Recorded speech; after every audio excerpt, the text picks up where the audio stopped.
pengurusan ketibaan jemaah di Arab Saudi. Jemaah akan berangkat dari Malaysia ke Madinah. Setelah jemaah tiba di lapangan terbang Madinah, jemaah akan menuju ke Dewan Ketibaan dengan menaiki bas dan disambut oleh petugas tabung haji. Lalu, jemaah akan membuat pemeriksaan bersama Immigration Arab Saudi.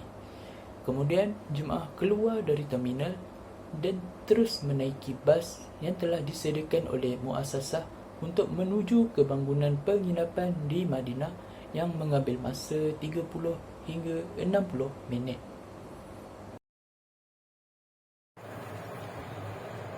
Seterusnya, pengurusan penginapan jemaah. Yang pertama, mutawif perlu membawa jemaah ke tempat penginapan. Bagi jemaah yang menginap di Madinah, jemaah akan menginap selama 5 atau 6 hari di hotel di Madinah. Hotel di Madinah terletak 500 meter dari Masjid Nabawi, manakala bagi hotel di Mekah terletak 1000 meter ataupun 1 kilometer dari Masjidil Haram.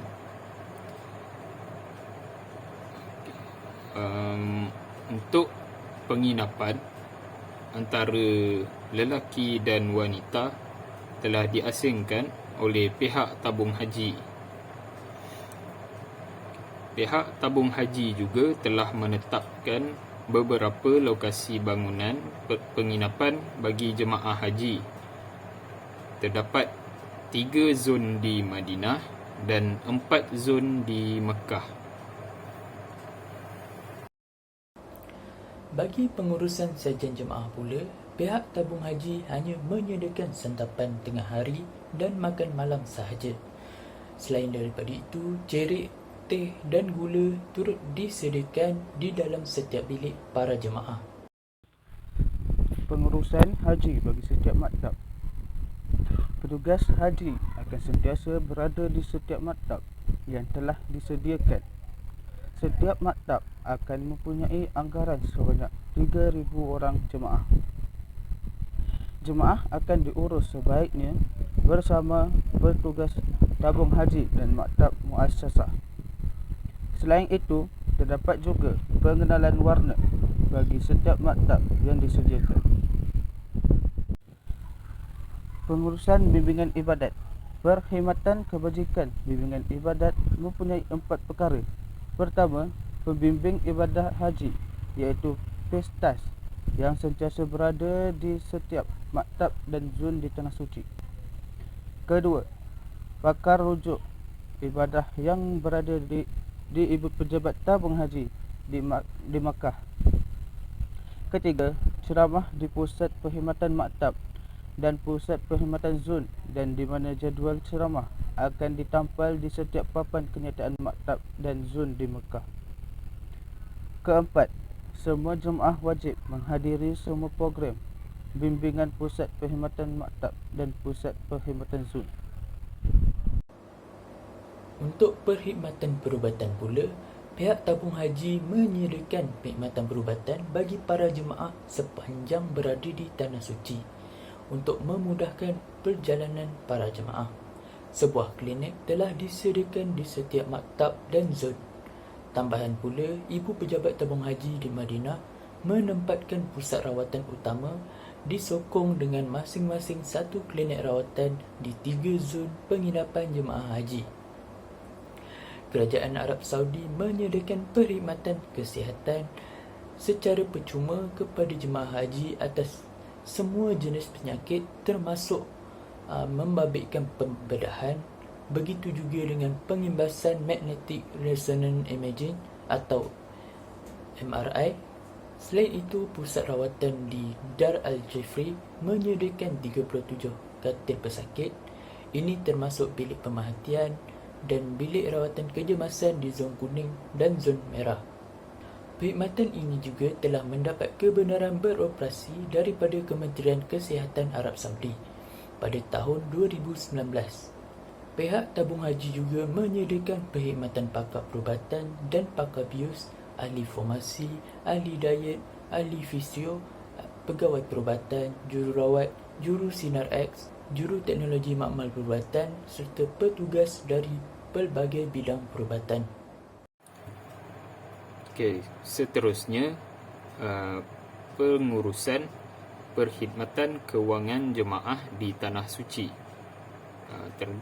Di bahagian ni terdapat dua. Yang pertamanya, jemaah ingin menukar duit atau wang dari duit Malaysia ke Arab Saudi, dan yang kedua, jemaah ingin membayar dam ataupun membuat korban. Okey, jadi untuk yang jemaah ingin menukarkan duit Malaysia ke Arab Saudi, pihak tabung haji telah mengeluarkan kad debit tabung haji. Jemaah boleh membuat pengeluaran di kaunter ibu pejabat atau di mesin ATM yang berhampiran. Okay, bagi pembayaran dam atau korban, jemaah perlu datang ke ibu pejabat. Jemaah boleh memilih sama ada ingin membayar secara tunai atau kad debit, tapi kebiasaannya jemaah akan memilih untuk membayar secara tunai dengan duit Malaysia. Perkhidmatan pihak ketiga.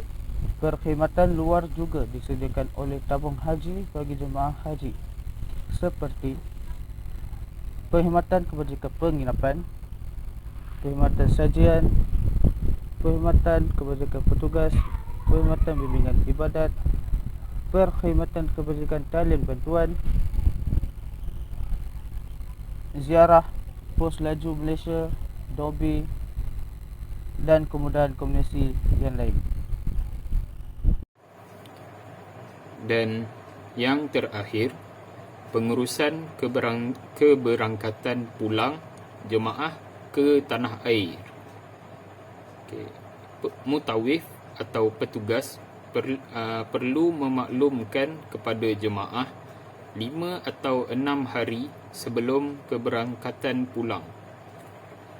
5 hari sebelum berlepas, mutawif perlu menempah tiket penerbangan untuk para jemaah.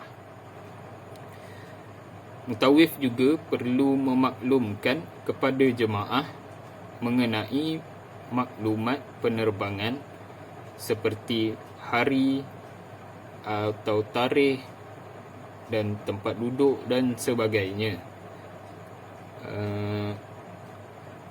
Mutawif juga perlu memastikan bagasi para jemaah telah diletakkan tag nama dalam keadaan yang baik. Ini untuk mengelakkan daripada tertukar beg dengan jemaah lain, ataupun untuk mengelakkan daripada kehilangan bagasi.